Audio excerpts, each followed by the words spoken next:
Thank you. Well, good morning, everyone. So I'll start this morning with a bit of an introduction. So I've been looking at the solid geology for the central part of the Eastern Fold Belt. So just southeast of Cloncurry, you can see in the AOI highlighted there. So this is building on years of work from the Geological Survey, some more recent projects with deep mining Queensland, Ernest Henry in the southeastern part of the Eastern Fold Belt going undercover. There have been collaborations with the BRC group and the government. There's a range of data. Most of you are probably more quite familiar with it. Magnetics and drill hole data. We had some contributions from industry to help with that. The seismic is and that's what I'm going to focus on today. That's really key in the area. You can see those deep crustal seismic lines in blue. This is still in progress, and there's still an opportunity to participate if you're interested.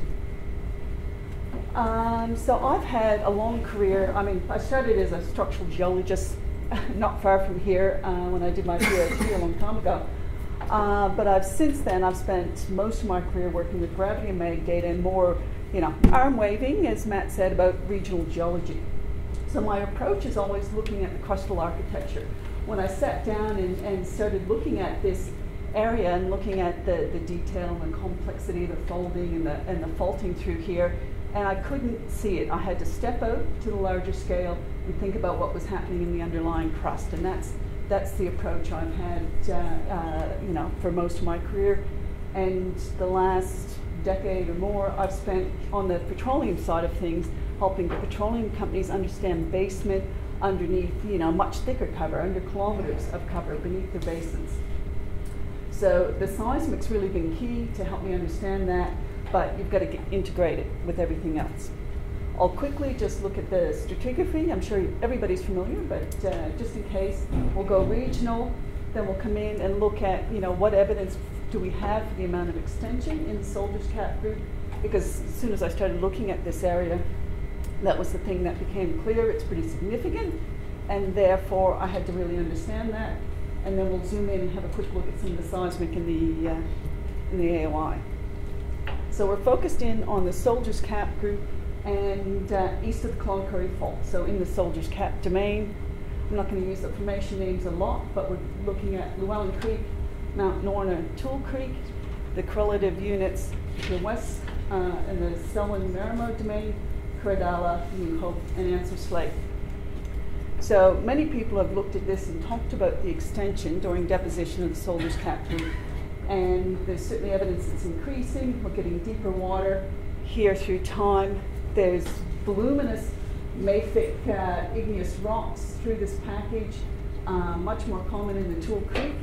Their mantle melts, iron-rich foliates, and the geochemistry suggests intercontinental setting. At the same age, we've got the Ernest Henry granites, and we have oceanic crust documented over in the Etheridge province, Georgetown area. The Staveley, to the west of the Cloncurry Fault, we locally see the stratigraphic contact, but to the east, we don't see the basin of Llewellyn Creek, and we have a regional detachment. Where we see the Staveley, it's either overlain by the Mount Norna or the Tool Creek. So on the images I'm showing, this is the solid geology. This isn't the updated interpretation. This is what was existing when I started. The red line there is the limit of outcrop, and as we were just discussing, as we're coming up to this limit, some of that outcrop's quite good, but as we're coming up to it, obviously it's getting a bit scattered, a bit more weathered. When I started looking at the area, some of the first questions that came to me as I was going through, what is the underlying basement? Where are the big changes in that underlying basement, and how's that affecting the surface geology? What's the extent of the Staveley and the Llewellyn Creek? Because when you look at the Llewellyn Creek, it's sitting there in the core of those two big antiforms, but then when you look at those areas I've highlighted in the circles, it's gone. It's not there to the west or to the north. And you have even Tool Creek or Mount Norna sitting on top of the Staveley across that detachment surface. So there's something about the distribution of both the Staveley and the Llewellyn Creek that's not clear. And as soon as I started thinking about cross sections through there, how does that work? Is there large scale overturning? Is there local overturning on fold limbs?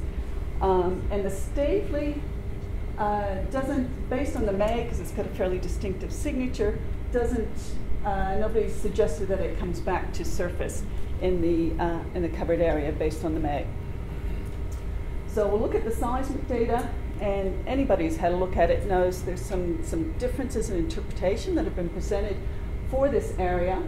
There are variations in the quality. Some of it you can't really use. It doesn't tell you a whole lot, but there are some really clear observations you can make from that data, and it is really informative on what's, how we look at the near surface, the solid geology. So to start, we'll look at the 07 line published by the GA group, and then we'll quickly look at the 06 line underneath, and I didn't flag it, but the next line down, the 14 line, Janelle's looking at in the next talk, so I'll skip that one. So this is just from the publication, so it's not great resolution, but you can clearly see, I'll just wave around it a bit. So the Numal seismic province, we can see we've got a lot of strong reflections through that piece of crust. And Moho is at somewhere around 10-12 seconds. You can see very approximate depths there on the far side. And that is really distinct from the Mount Isa province, which has much thicker crust, but poorly reflective. And this is all, highlighted in their work. There's a broad west dipping structure in here. And if you haven't looked at any of this data, it's all there on the GA website. There's several different sources. You can download it, just images of it. You don't have to deal with the segwise. And zoom in the reasonably quality images, and you can really see these structures. And as well, there's this component block sitting in here. So you can see all the faults that are interpreted in this section of crust, but there's a zone here that's much more competent that I think is quite interesting. So this upper seismic package, this is all covered, we don't know anything about this, is probably to be dominantly Soldiers Cap group. There's the main section of the Numal basement. You can see all the low angle faults of the sliced up crust there. And this piece may be part of Numal. And I forgot to mention at the far side, there's been recent work from a group at Curtin, a couple of papers highlighting the evidence that the Georgetown Etheridge crust is a fragment from Laurentia. And so this piece in orange could be part of that, or it might still be part of Numal. Okay, so we're going to pop now. You can see the location map. We're looking at the 06 line, and there's probably more interpretations published of this line than any other. And so I've got the two images. Those are exactly the same. I've just highlighted where the Cloncurry fault is. I'm interested in the eastern end of this line where I'm working, and you can see, I'm just trying to pick out some of the major packages. Those aren't necessarily all faults or structures. I'm just trying to see those major trends, those major packages. And the biggest thing that I'm seeing here is this west dipping zone that comes in beneath the Cloncurry fault and extends across here, almost to the Pilgrim fault. And you see the same thing on line 14 that Janelle will show. So we have reflective crust there in the east, and then poorly reflective crust to the west. So that, we're going to zoom in now and just look at this area. This colored interpretation at the top is from the Deep Mining Queensland report. So they've done the detailed integration with the outcrop geology and or interpreted geology, and you can see all those strongly east dipping structures. I'm just going to send that colored image to the back so you can see the seismic there now, see what they're interpreting. All these east dipping structures just sort of die out. We don't see a clear detachment there. I'll show you another line where I think we do, but they just sort of die out. But you can see all these turned around west dipping structures, and certainly coming through to the Moho. So there's a separate piece of crust east of that comes from east of the Cloncurry fault, strongly reflective crust, and dipping to the west beneath the Cloncurry fault. So that's going to be the Numal province crust, and the Mount Isa poorly reflective crust. And this geometry is the exact same on the line Janelle will show you.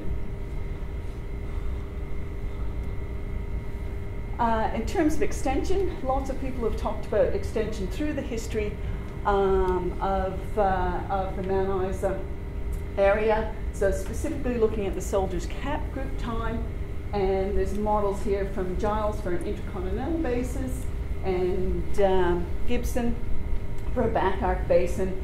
And many papers have talked about extension, the significance of extension, but they haven't really come down to look at it in more detail or trying to map and see some of those faults. So what can we say about the area? We've got really quite a thick depositional sequence, you know, for Soldiers Cap and the correlatives, you know, 5 to 8 kilometers from outcrop mapping, 10 to 15 in the seismic, but we do have some thickening during shortening. The widespread detachment, and everywhere that people map in detail, they see a layer parallel fabric, and both the detachment and the layer parallel fabric are folded by those earliest east-west folds. So as you go east of Cloncurry, all those east-west folds, they fold that detachment. So it is an early structure. And then we've got all the magmatism, and we know we have oceanic crust to the east. The seismic shows us all these fault-bounded low-angle slices of crust that are only 5 to 15 kilometers thick. We've got a very high geothermal gradient. Again, this is from the recent work from the Curtin group of about 45 at just before 1600 when we have those first stages of Isa shortening. So we've had a significant event. It's focused in the Soldiers Cap group. And if we want to think about what the solid geology looks like now, we have to understand what our starting geometry was when we started shortening during the Isa, because it wasn't a layer cake, it was a highly extended piece of crust. So we'll just jump out and look at some of the insights from extended margins, and this is where I've been working a fair bit in the last decade. And you know, when I started my career a long time ago, the models for rifted margins were really quite different, and so there's been a lot of new evidence coming out and some of the insights on especially these magma pore margins, where you can end up with really extreme thinning and exhumation of the mantle. So you start with a normal thickness of crust, and as it thins, as the stretching factor increases, you get to the point where the upper and lower crust become coupled and embrittled. And the key point there is then your entire crust is brittle. You can have brittle faults go through the entire crust, and seawater can get to the mantle. And once you put seawater there with the ultramafic rocks, you can serpentinize them. And serpentinize is a very weak mineral. You will you can develop quite a strong detachment, and you can exhume your mantle to surface. There are a lot of different factors that affect this process, and whether or not serpentinization occurs. It's you know, you've got a specific temperature window, and if you're too hot, if your sediments are too thick, if you bury too deep, it won't necessarily happen, and you're going to be hot enough. So I don't want to look in detail as to whether this has definitely occurred in the area, but I want to look at the sort of geometries we should be thinking about in this highly thinned crust. So another example from the Portugal margin, the ODP drilling has confirmed the presence of exhumed mantle at surface. You see the nice low angle fault blocks over the detachment. The example in the upper right, there are several locations in both the Pyrenees and the Alps where you have mantle peridotite exposed at surface, and they've been mapped in their relationship to the sedimentary basins. These are mostly Mesozoic, Cretaceous in age, and you can see the restoration. So you've got the cross-section at the top and then the restored section showing what that basin looked like with the deposition of your thick sequence over top of the area where you have your exhumed mantle. So that's an intercontinental setting. A lot of the examples we know about are on actual passive margins, but you don't have to go to the point of ocean spreading. Now, just a couple of key observations from this.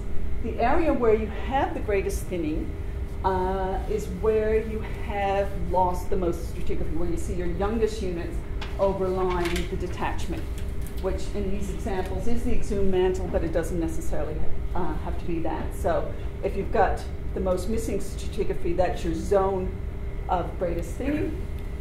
The sin extension units, and you can see the color code there, so the oldest units over where the 2 and 3 are in the darker shades, coming through to the youngest units in the yellows. So not all your sin rift units have the same extension. Some of them can be a lot more localized, and those older sin rift units can then get faulted in turn as extension continues. So just to come back and think about this area, I've just taken that same image and said, okay, if we look at our stratigraphy, what do we see? We've got our big Stavely detachment, which is a really nice unit, our carbonate unit to localize the detachment in. We have the younger over old, we're missing stratigraphy along that detachment. If we look at the Llewellyn Creek, you know, it has much more limited extent, and we can see as we move around other areas, we have sections where we have Mount Norna or Tool Creek volcanics sitting on top of that detachment. So these observations, the initial things that I was looking at in that area that confused me or made me question the geology, they're all consistent with an extensional setting. Now, as I said, it possibly went to the point of hyperextension. I think there's a reasonable chance, given how all the evidence for the degree of extension here, but I'm not going to try and convince you that we actually did get to that point. So we just want to think about those geometries, those low angle fault blocks. So now I'm going to go back to the original seismic line from '94, which luckily has been reprocessed and is much better. So this first image is just from the DMQ interpretation, showing the correlation with the map geology to the west. And you can see here we have the answer slate overlying the Stavely across the low angle faults that have then been folded and dipped to the east beneath the Soldier's Cap group in the Soldier's Cap domain. So we'll look at that line first, and then I'll look at the northwest line and then the northeast line just briefly to point out a few key features. So this is the '94 line, and I was really surprised. It was the last one I pulled out and looked at because every publication I'd seen of it, it just looked like crap, but they've obviously done some reprocessing. So across the top of the line, I've just put a bit of color along here to show the correlation with the main units, just matching the maps of the Stavely, Mount Norna, and then in the gray and the greens, the Tool Creek. So on that, again, you can see there's some strong reflectors through there. Some of them are folded, and I'm just trying to highlight those main trends. And so if we're looking to match that to the geology map, Snake Creek anticline, Middle Creek anticline, yes, we can see sort of what we expect to see. The Weatherly Creek syncline is more problematic. So from the mapping and from the magnetics, it looks like a major synclinal structure. From the seismic, it's much harder to see. So you can say we've got a dipping syncline in there, but overall that area is more antiformal and more cut up. So when I look at that, so you can see the trends I've highlighted there. Jumping ahead. And looking at those dips, so coming between the Snake Creek anticline and Weatherly Creek syncline, everything should be dipping to the east, but we have a strong west dip, and the same, we should be dipping west, but we're dipping east here on in between the Middle Creek anticline and the Weatherly Creek syncline. So those dips are opposite to what we expect, and there are different ways we can look at that and explain it. The obvious thing that I see in the seismic is that there are some faults cutting this sequence, and when you add those faults on, that looks like an inverted, a set of inverted normal faults. Looking at the deeper section, there's a bunch of strong reflectors we can see going through here. And it's typical of what we see from Stavely on the other lines, and we can correlate that through from surface. Again, sort of looking at some of those main trends and packages. we can see that main structure, the detachment coming down. So I'd say we have our detachment fault coming through, and we've got a bunch of inverted normal faults overlying detachment at the Staveley level. So that makes you think much differently about this area.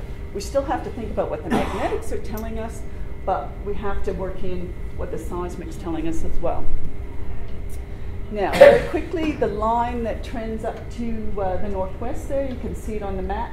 Now, this is an example that's not very good, and part of the problem is, you know, the line is parallel to the geology and not perpendicular along, especially this northern half of flagged approximately where the Cloncurry fault is there. But the one thing that I can see is that the crust in the east there, the southeast of the line, is more reflective, and the moho's probably a bit shallower. You can see some reflectors there that I'm highlighting near the base, so that it's the moho's more shallow, the end of the reflector. Sorry, this is a 10K, yeah, I have, so this is in two-way time. And we see the change down here, so we have the thicker crust that's poorly reflective. Looking at the approximate extent of that reflective bit of crust, I'm sort of highlighting it there, and we see a dominant west dip to the reflectors in there. And when you look at this seismic and you zoom in, there's a really strong west dip to the near surface features in that area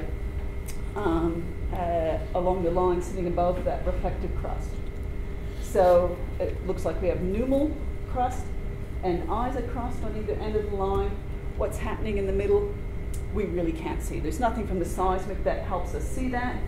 It could be crust from either. It might be a thinned piece of the isocrust. It could be a separate component block, similar to what we saw in that 07 line.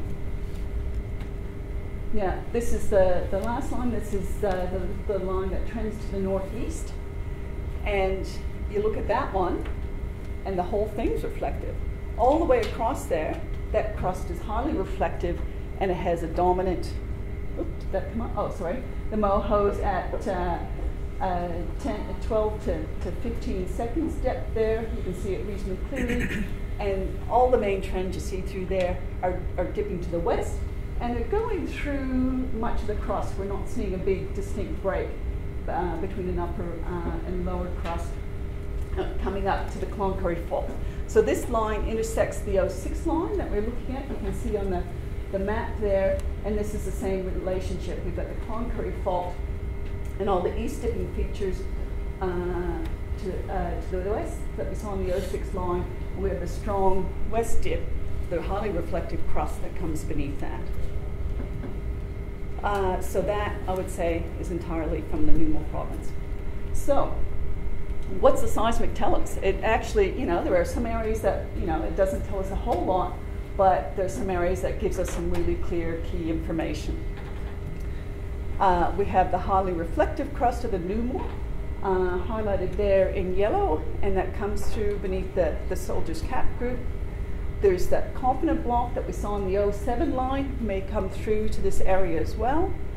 The Gidja suture, so by definition a suture is between two exotic blocks with a different history. So what we're seeing here is that it's the reaccretion of terrain blocks that were extended during Soldier's Cap deposition. It still may be exotic, but accreted earlier, but it doesn't have to be. So the structural geometry and style is going to be absolutely controlled by the low angle faults. And even in the seismic, we're still seeing good evidence for them. The crust was highly thinned during that depositional event. That Staveley detachment extends through beneath, at least in part of this area. So the Staveley is there, and it comes through the Soldier's Cap domain, and, you know, many others have said this, but we're looking at a large extensional basin or basins that have been inverted during the Eisen. And it is difficult, but I think it's possible to start to see through that Eisen deformation and start to understand that extensional fault system a little bit better.